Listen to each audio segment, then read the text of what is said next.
Crônicas do Amanhecer. Por Feijão, Centro Espírita Allan Kardec de Balneário Gaivota. Balneário Gaivota, 9 de janeiro de 2024. Ler Bíblia em sessão da Câmara de Araraquara é inconstitucional. Parte 2. O órgão especial de TJSP declarou a inconstitucionalidade do artigo 148 do Regimento Interno da Câmara Municipal de Araraquara, Resolução 399/12, que previa leitura obrigatória de versículos bíblicos no início de cada sessão parlamentar, além da permanência da Bíblia aberta durante os trabalhos. A votação foi unânime.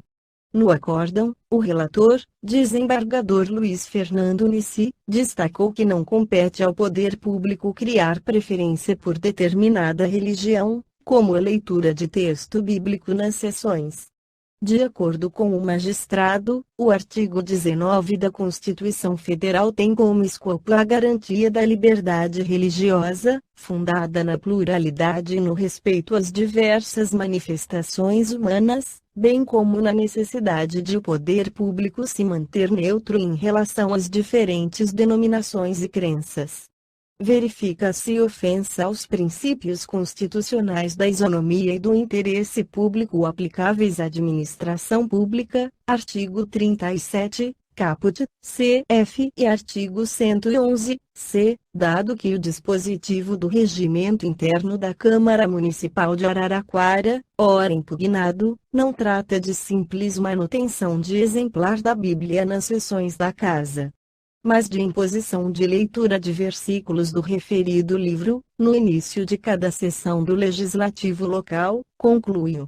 Sobre o Antigo Testamento, que conta a história da criação e também a história do povo judeu, em A Gênese Allan Kardec escreve: a história da origem de quase todos os povos antigos se confunde com a de suas religiões, donde o terem sido religiosos os seus primeiros livros. E como todas as religiões se ligam ao princípio das coisas, que é também o da humanidade, elas deram, sobre a formação e o arranjo do universo, explicações em concordância com o estado dos conhecimentos da época e de seus fundadores. Daí resultou que os primeiros livros sagrados foram ao mesmo tempo os primeiros livros de ciência, como foram, durante largo período, o Código Único das Leis Civis. Nas eras primitivas, sendo necessariamente muito imperfeitos os meios de observação, muito eivadas de erros grosseiros haviam de ser as primeiras teorias sobre o sistema do mundo.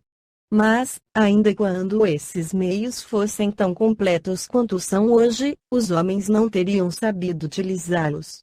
Aliás, tais meios não podiam ser senão fruto do desenvolvimento da inteligência e do consequente conhecimento das leis da natureza.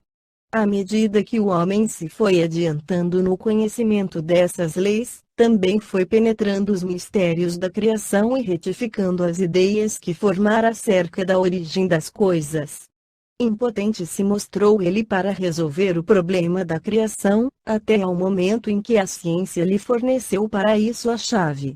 Teve de esperar que a astronomia lhe abrisse as portas do espaço infinito e lhe permitisse mergulhar aí e olhar, que, pelo poder do cálculo, possível se lhe tornasse determinar com rigorosa exatidão o movimento, a posição, o volume, a natureza e o papel dos corpos celestes, que a física lhe revelasse as leis da gravitação, do calor, da luz e da eletricidade, que a química lhe mostrasse as transformações da matéria e a mineralogia os materiais que formam a superfície do globo, que a geologia lhe ensinasse a ler, nas camadas terrestres, a formação gradual desse mesmo globo.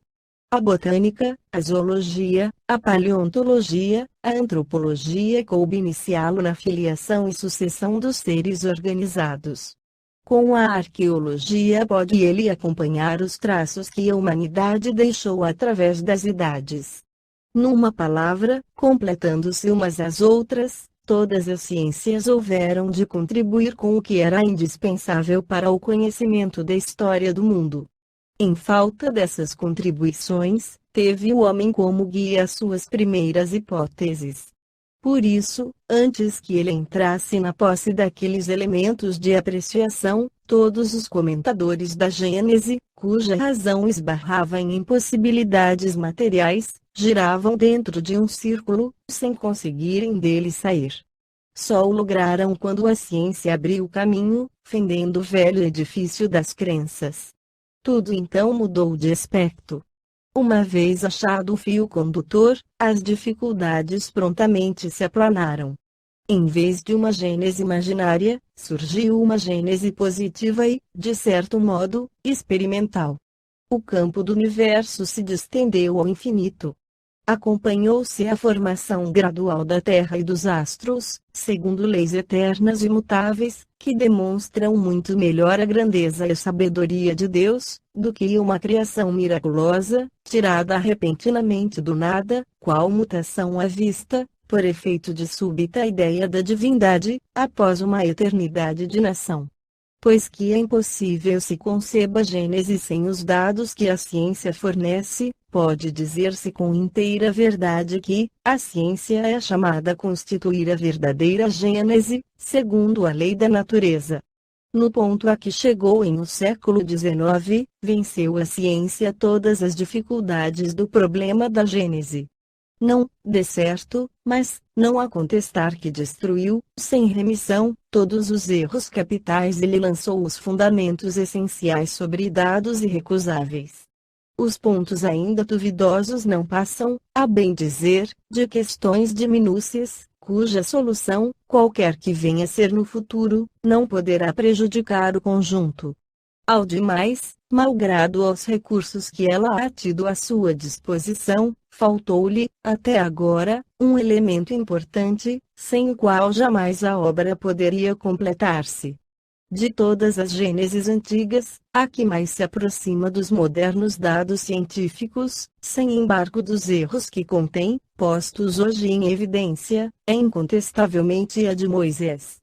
Alguns desses erros são mesmo mais aparentes do que reais e provêm, ou de falsa interpretação atribuída a certos termos, cuja primitiva significação se perdeu, ao passarem de língua em língua pela tradução, ou cuja acepção mudou com os costumes dos povos, ou, também, decorrem da forma alegórica peculiar ao estilo oriental e que foi tomada ao pé da letra, em vez de se lhe procurar o espírito. A Bíblia, evidentemente, encerra fatos que a razão, desenvolvida pela ciência, não poderia hoje aceitar e outros que parecem estranhos e derivam de costumes que já não são os nossos. Mas, a par disso, haveria parcialidade em se não reconhecer que ela guarda grandes e belas coisas. A alegoria ocupa ali considerável espaço, ocultando sob o seu véu sublimes verdades, que se patenteiam, desde que se desça ao âmago do pensamento, pois que logo desaparece o absurdo. Esta foi a crônica do amanhecer de 9 de janeiro de 2024. Por Alfredo Feijão Lopes.